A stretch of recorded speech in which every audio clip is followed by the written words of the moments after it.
Hey, I hope you guys enjoy this next clip. This is from Sarah Berven. Sarah is a life coach. She's a former Air Force chaplain.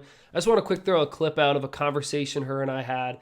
Soon, we're going to have her on the podcast, so I hope you guys get excited for that as well. But if you ever need any information about her, I posted it all below. If you're looking for a high-performing life coach and you are a very high-level veteran, high-level executive, may reach out to Sarah. But check out this clip. It's not behavioral. It's not just simply changing behaviors, taking action, because you're treating and addressing the symptom, the fruit, and not the root. Yep. Does not work. So I mean, it is just like this. What is it? The saying goes is like, if your mind ain't right, nothing's going to be right. So we have to change. We have to learn to work on this. And so I teach high-level retired military leaders. I teach them about this and what that creates, but how to take using scriptural, but it's not real churchy, but it's just like Matthew 25, parable of the talents. This is your realm of responsibility. Let's learn about your mind. Let's learn about the part of you that's the fight or flight, the primitive side of never get out of the cave. And let's learn about your emotions, how that's connected to your thoughts, that drives how you show up, that gets your results. That's all on you. So teaching a wellness mind mastery of the one thing that we're not taught. We think we're our thoughts. We think we're our emotions, and we're not. I mean, it's just like, so the way that we've been doing things isn't working. Doesn't work. You want lasting change? Go directly. That's what I do with my coaching. I do causal coaching, what goes to the root cause of what's causing the problems, because there's always a different way you can interpret something. There's different ways to think. And Jesus said, change your thinking, change your mind. That's why Romans 12, what does it mean to actually renew your mind? So we're stuck in this old way of thinking, old way of believing. We're not even aware that we're doing that. I mean, I told my husband the other day, he's Marine, and I told him, I was like, there's things I see about you that I'm just like, it's easy for me to see that you don't see, and vice versa, because we operate off of our programming. 90% of our thoughts are the same ones from the day before. And majority of our thoughts are unconscious. We're not even aware. So we're not even aware how we're showing up or how we're operating, that we're stuck in this rut.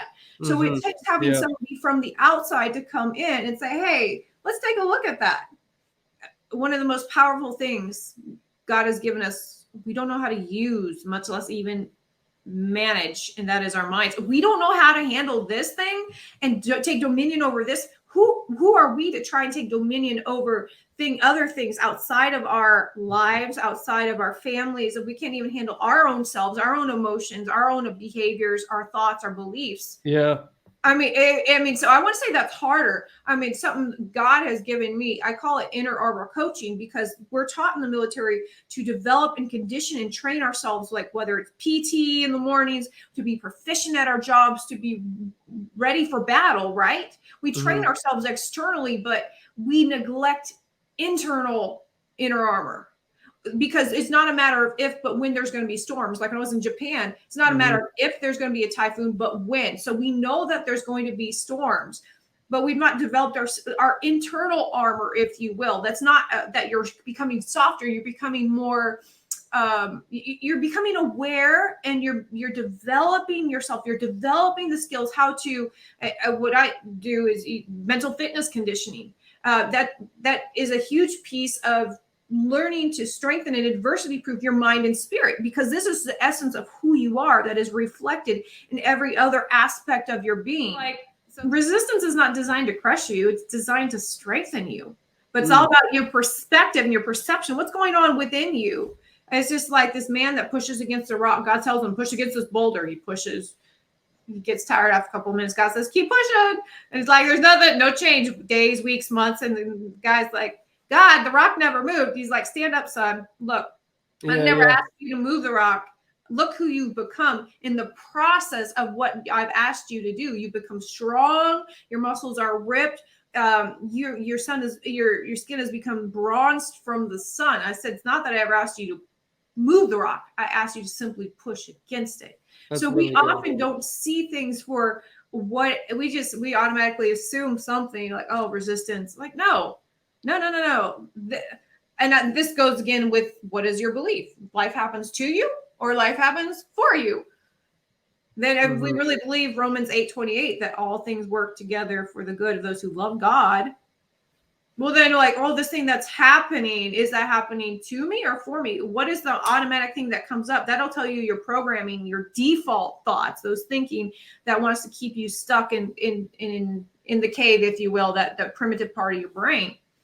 Rather than, nope, okay, how can I learn? Okay, that's interesting okay, brain, I see you're trying to help me, but I've got it where there's no dangerous animals anymore going to eat me. But they'll learn how to shift that. But so is this happening to you or for you? So your perspective and perception has everything to do with how you interpret and make meaning of things in your life that causes your unnecessary emotional suffering, that turmoil, because that comes from your thoughts create how you feel. Yeah.